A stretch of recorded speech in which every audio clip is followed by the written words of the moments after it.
Desai, Ayurvedic beauty and hair care expert.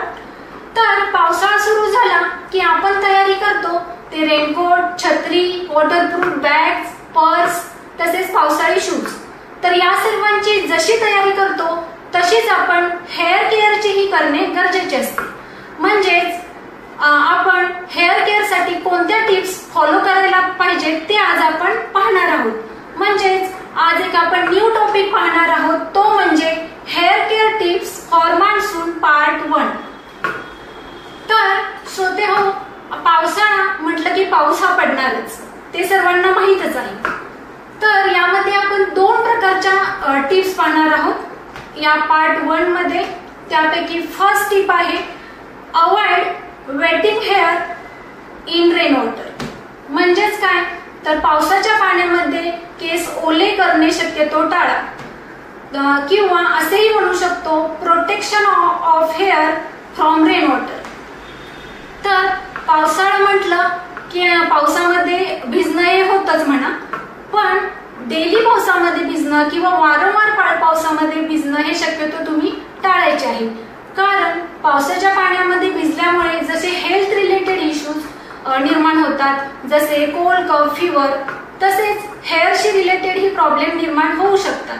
कारण पावसाचे पाणी हे ऍसिडिक असते, डर्टी असते, तसेच त्याची पीएच लेवल ही जास्त असते.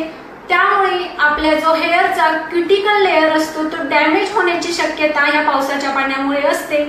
तसेच जे बॅक्टेरियल किंवा फंगल इन्फेक्शन स्काल्प मध्ये होते ते या पावसाच्या पाण्यामुळे होऊ शकते. तसेच डॅन्ड्रफ असेल किंवा हेअर फॉल असेल, स्काल्पला इचिंग असेल, असे वेगवेगळे प्रॉब्लेम्स आपल्याला या पावसाच्या पाण्यामुळे फेस करावे लागू शकतात. जर तुम्ही पावसाच्या पाण्यामध्ये भिजून केस ओले केले आणि ते घरी आल्यानंतर प्रॉपर वॉश केले नाही तर हे प्रॉब्लेम होऊ शकतात. ठीक आहे, तर मग करायचे काय? तर असा प्रश्न बऱ्याच जणांना पडतो की पावसाचे आहे म्हटल्यानंतर आम्ही भिजणारच, कधी ना कधी केस ओले होणारच. तर तुम्ही घरी आल्यानंतर नेहमीच लक्षात ठेवायचे आहे की पावसाच्या पाण्याने केस ओले झाल्यानंतर तुम्ही घरी आल्यानंतर हेअर वॉश हा कंपल्सरी करायचाच आहे. तसेच केस सुकवायचे नाहीयेत. तर त्यासाठी तुम्ही माइल्ड शॅम्पूचा वापर करायचा आहे. म्हणजेच त्यामध्ये तुम्ही आयुर्वेदिक शॅम्पू यूज करू शकता. तसेच कंडिशनर यूज करायचे आहे. कंडिशनरने हेअर हे मॅनेजेबल होतात, शाईन येते, स्मूथ होतात. तर शॅम्पू आणि कंडिशनर गरजेचे आहे मान्सून सीझन मध्ये करणे.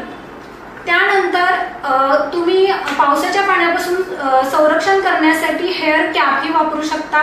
बाजारामध्ये वेगवेगळे प्रकारचे वॉटरप्रूफ स्कार्फ भेटतात, तेही यूज करू शकता. रेनकोटची कॅप असते तीही यूज करू शकता. आणि आपली नेहमीची आहे ती आपला नेहमीचा फ्रेंड पावसाळ्यामधला तो छत्री, ती छत्री तुम्ही यूज करू शकता. ठीक आहे. त्यानंतर सेकंड नंबरची टिप आहे keep scalp and hair dry during monsoon. तर यामध्ये हेअर आणि स्काल्प हे ड्राय ठेवणं मान्सून सीझन मध्ये गरजेचे आहे. कारण वातावरणामध्ये आर्द्रता फार असते. तर त्या आर्द्रतेमुळेच म्हणजेच ह्युमिडिटी, तर या ह्युमिडिटीमुळे स्काल्प हा ऑइली झालेला असतो, तिथे मॉइश्चर निर्माण झालेली असते. आणि या ऑइलीपणामुळे हेअर आणि हेअरचा जो स्काल्प आणि हेअर शाफ्ट असतात तिथे डर्ट जमा होते. आणि त्या डर्टमुळे हेअर डॅन्ड्रफ होतो आणि डॅन्ड्रफमुळे हेअर फॉल होतो.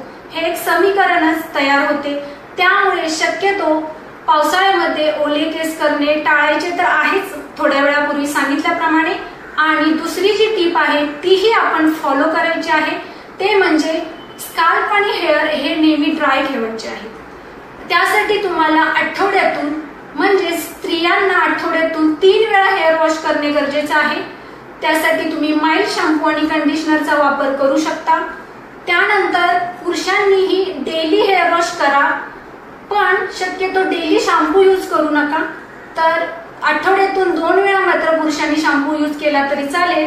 पण स्त्रियांनी कंपल्सरी हेअर हे त्यांचे लॉंग असतात आणि ऑइल ही जास्त स्काल्प मध्ये निर्माण होऊ शकते. त्यामुळे शक्यतो 3 वेळा हेअर वॉश करायचा आहे.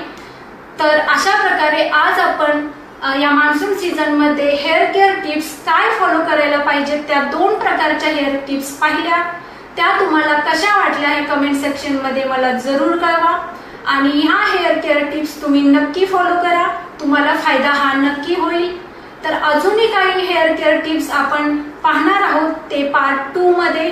तोपर्यंत रजा घेते. धन्यवाद.